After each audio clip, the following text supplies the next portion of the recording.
Ever since the past 5 years or so, I've had pretty high hopes for independent developers. More than ever before, games like Freedom Planet and A Hat in Time are being made by gamers and for gamers, if you'll excuse the terrible marketing cliche. These are no longer ROM hacks or fan games that inevitably receive a cease and desist. They're legitimate, brand new properties built from the ground up. And while they're unapologetic about the source of their inspiration, they're still unhindered by the baggage that they would normally have if they were making a sequel or a fan project, allowing for unmitigated freedom in whatever they want to do with it. So when fans have grown tired of whining and crying to Nintendo to make a sequel to Paper Mario, and no, those don't count, we finally get Bug Fables, the Everlasting Sapling. The story takes place on the continent of Bulgaria, ruled by 4 different kingdoms and inhabited by a wide variety of different bugs. Queen Elizant II, ruler of the ants, seeks adventurers to discover the Everlasting Sapling, a mystical plant said to provide eternal youth. On their first quest together, V the bee and Kabu the beetle rescue Leaf the moth from a spider's web. The party of 3 were all strangers until very recently, but they become fast friends and rely on each other to explore the world, uncovering legends and eventually making their own mark on bug history. The story setup is real basic. It's a very generic medieval fantasy adventure, but it doesn't take long for it to grow into something more. There's a lot of interesting backstory and lore behind the game, both modern and ancient technology, ongoing wars, and political decisions that had lasting impacts. Granted, this is all a bunch of bugs we're talking about, and this is pretty much a kid's game. But that's a big part of what surprised me even more. I got really invested in the universe of Bug Fables, and it reminds me a fair bit of Pikmin. These games make me feel really small. Not only because the characters themselves are tiny, but it's like my actions are extremely unsubstantial in this larger, uncaring world. But this also creates a more intimate and personal story. I would not care nearly as much about Bug Fables if the writing and characters weren't so phenomenal. I've mentioned before how much I like Paper Mario the Origami King, but admittedly, something that game lacked was better character development. Olivia, Bobby, and the rest of the cast are pretty one-dimensional. They're funny, and there are legitimately touching moments, but they don't really grow, at least not that much. In Bug Fables, V slowly changes from being greedy and selfish to much more humble. Kabu regrets putting his allies in danger, and little by little, Leaf starts to trust himself and those around him. The 2 older bugs often scold V like the child that she is. Leaf often makes others feel worried due to how quiet and reserved he is, and Kabu is teased for having an overly chivalrous attitude, a real knight in shining armor type. The 3 characters bounce off of each other so well, and their character development and the game's overall writing is something that I more typically see out of AAA works, like Final Fantasy VII or Final Fantasy XIV. I definitely didn't expect this level of writing from an indie game. You get to learn what these characters are really about, their desires, their flaws, their fears. You watch them grow as their adventure carries on, and it makes the story that much more engaging. As for all the supporting characters surrounding them, they're all great as well. They mostly hang out in the background and just pop up every now and then with some humorous dialogue when the story calls for it, but they all have their own distinct personalities that add a lot of flavor to the world as well. There are a couple of surprising twists and turns in the story, but most of it occurs smoothly with plenty of hints along the way, so it rarely comes off as unsatisfying. A couple of times, the story does have a Deus Ex Machina moment that feels a little too convenient, but I think that overall, the story is really good.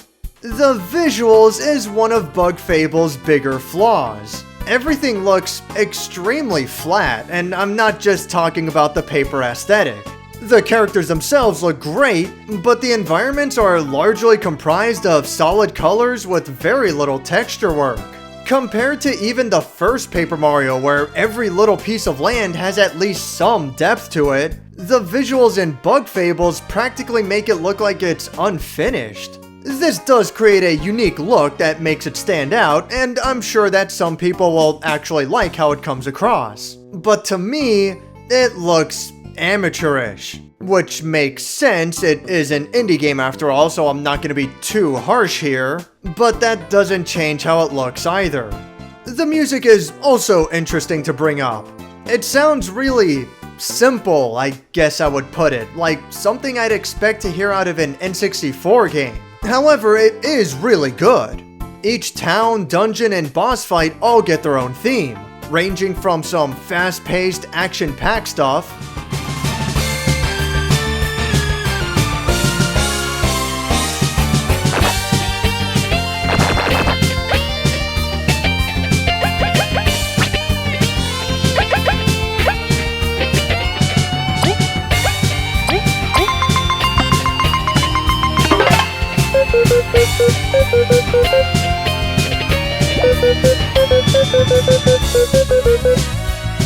to more chilled out ambiance that I'd expect to hear more out of Donkey Kong Country.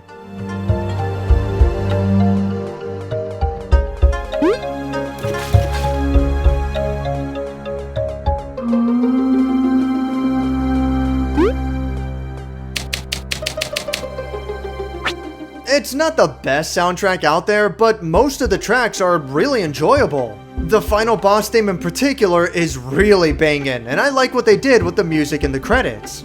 On the presentation side of things, it's just the visuals for the background elements that feel lacking. The setting itself is really creative, but the graphical approach they went with doesn't do the game justice. However, the music is good and the writing is fantastic. I love these characters so much. As I said earlier, the gameplay is straight ripping off Paper Mario. But there's enough different to it that Bug Fables feels very much like its own thing. Engaging with enemies on the field leading to separate turn-based battles is still very much the norm. Although attacking enemies on the field no longer leads to an immediate battle. Instead, attacking enemies will stun them on the field and allow the player a greater opportunity to then walk around and avoid them. If the player then touches a stunned enemy, then they will gain an additional turn in battle, thus keeping the first strike mechanic from previous Paper Mario games but allowing for more flexibility in how it's used. As for the rest of the gameplay on the field, it's very much your typical simple platforming, exploration, puzzle solving type of game. Not really a whole lot special here. I do like a lot of the puzzles, they're not terribly difficult to figure out, but they are satisfying. However, there are a couple of annoying instances here and there. Like, it looks like I should be able to fly through here, there's clearly an open space, but no, I guess not. I also think it's really cool that Leaf can create islands out of blocks of ice, but the way that he actually does it is really slow and annoying. I have mixed feelings about Leaf's bubble shield too. It gives me a totally free first strike in battles, or it lets me avoid combat completely. It's kind of nice that I can choose when to avoid combat, but it also feels way too easy. This move should have had, like, a cooldown to it or something. It doesn't feel right that I can just have it on all the time. Onto the combat itself, this is Bug Fables' greatest strength. Once again, it takes obvious cues from Paper Mario. The sideways view, everyone is lined up, instead of flower points, it's teamwork points. You need 100 experience points to level up, and you choose from one of 3 attributes to upgrade. There's even a badges system, which has been cleverly renamed as medals. But Bug Fables not only copies, it also goes further to improve. Enemies that fly out of reach or have high defense unless flipped over make their return, but there are now also underground enemies that require Leaf's magic to unearth, as well as several other things. Midges will immediately defend their own when one's attacked. Crawlers can have their stats altered depending on the environment and element used, and mothfly clusters continuously spawn enemies. There's also a greater emphasis on enemies with various offensive and defensive stats. And unlike Paper Mario, it's not as simple as getting the right partner for the job. Sometimes there'll be enemies that you're not totally prepared for, and you're just gonna have to deal with it. whether this means defending against damage or using extra TP that you weren't planning to. One of the best ways to mitigate this is via the turn relay system, in which party members can give up their turn to have another party member go multiple times. The cost of this being that each extra turn will reduce their overall attack power. So usually, especially in the early game, it is far more efficient to have everyone use their own attacks. However, later on, it does allow for very creative setups, like having a single party member attack, buff, and heal in a single turn, while having another party member save their own buffs for later on. This also plays into castling, similar to how it works in Thousand Year Door, in which party members can be rotated with different advantages and disadvantages depending on their position. All of this places a much greater importance on covering as many weaknesses as you can, far more so than in Paper Mario, which in turn makes the battles more exciting. It's all perfectly manageable on the normal difficulty, but playing on hard is where the game really ramps up. Granted, nothing seems to change aside from enemy health and attack power increasing. However, since the general numbers in the game are so low, having 20 health, for example, is considered very high. To simply have a battle last an extra turn can often mean the difference between victory and defeat. More importantly, however, are the badges, how the medals play into this. In Paper Mario on the N64, most of the badges gave Mario new attacks, and they all sucked. The passive abilities were so much better, and Mario's partners did well enough at covering the game's bases.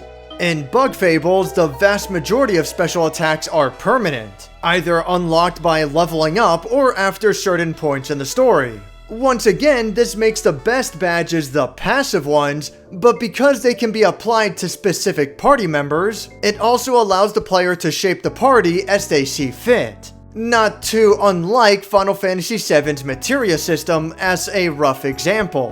One of my favorite medals is called the Favorite One. The holder is cursed with lowered defense, but upon being attacked, the other two party members are angered and gain an offense boost, which can be further stacked if they decide to skip their turns, such as by utilizing the turn relay. The holder of the Favorite One can then be placed in the front row, attracting more attention from enemies but at the cost of even lower defense. This can be offset by several defense-boosting medals, which I use to make Kabu a very effective tank, even if he literally does nothing for every turn. Meanwhile, V's medals skyrocket her offense but at the cost of defense. But then the Leaf Cloak medal and placing her in the back row keep her from being targeted nearly as often. And since I didn't have a whole lot left for Leaf to do, I regulated him as the team medic by giving him medals which boosted the effectiveness of items. By the way, did you hate how worthless items were in Paper Mario? Well, there's no Star Spirit meter with broken healing this time around. And while V does have pretty strong healing abilities, it's nowhere near enough to deal with the more powerful enemies and bosses. Not to mention that it's TP you would much rather spend on powerful attacks. Items have an actual purpose in this game. Wow, what a concept! Much like Paper Mario, Bug Fables also features a limited inventory space and items can be stored at town shops. But there are further features here too. Inventory space is increased as the player progresses through the game, and cooking items is more important than ever. Thankfully, you'll no longer have to rely on the one chef in the world to cook everything for you. There are now a total of 4 chefs, each in a different town in the game, and teleporting around the world is much more user-friendly than Paper Mario sewers ever were.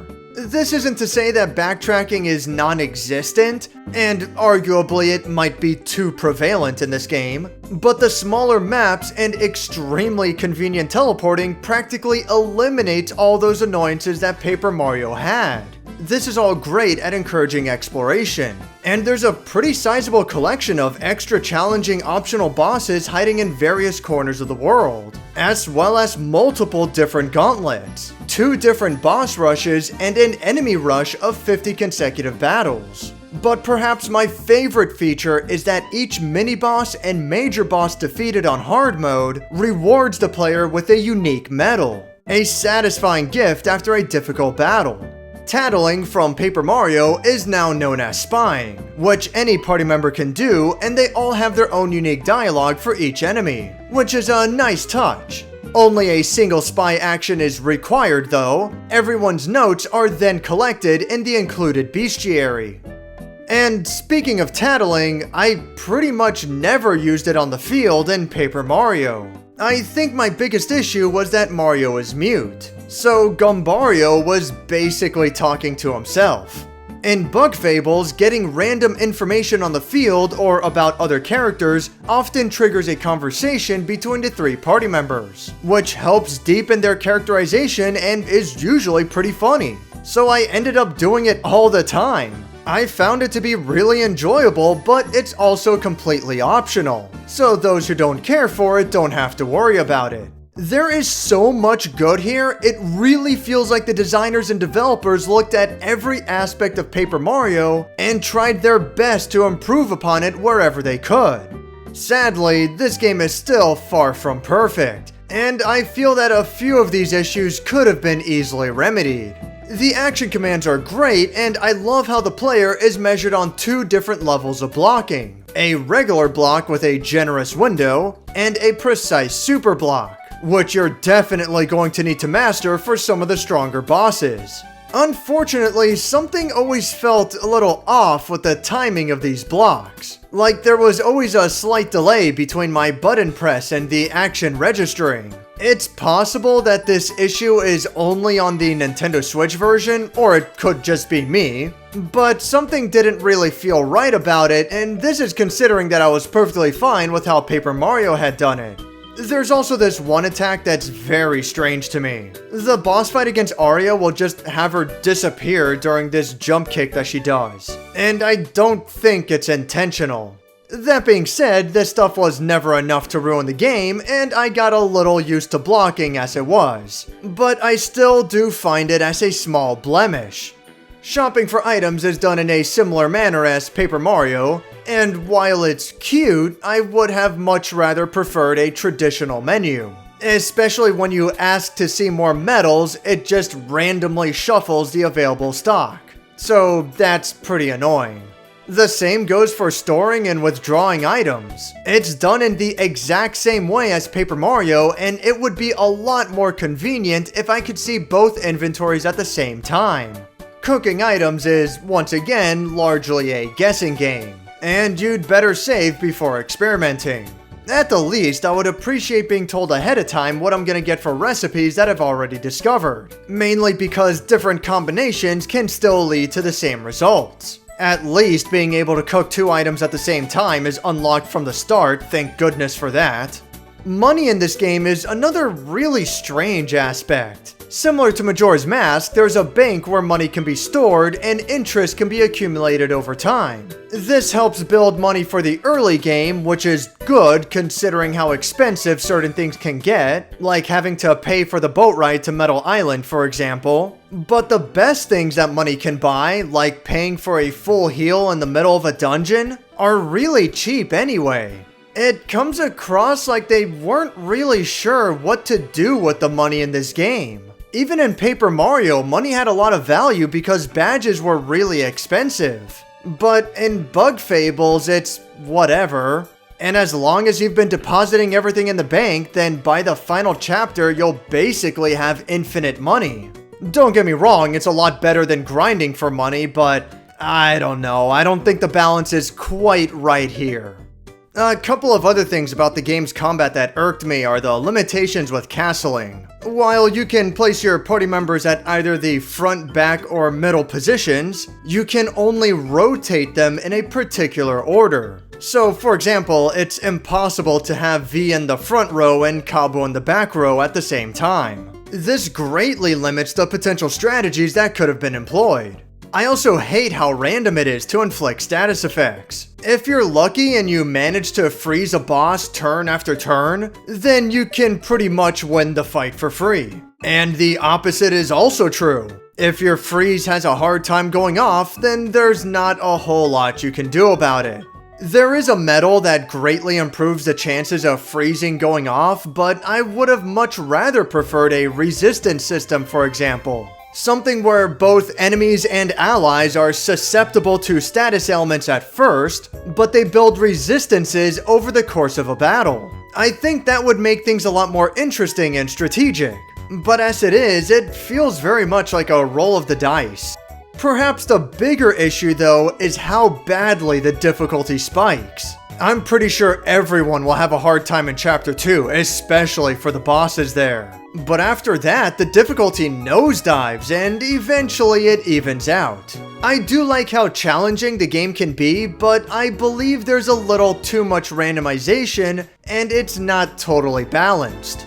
Interestingly enough, the game is also extremely forgiving. Any battle can be run away from for free, as long as you complete an easy button press minigame. And if you lose a boss fight, then you can immediately retry. Or you can open up the menu and reorganize your medals and look over your inventory first. So if you feel like you're close to beating a boss, then you can just keep on trying over and over again until you get it.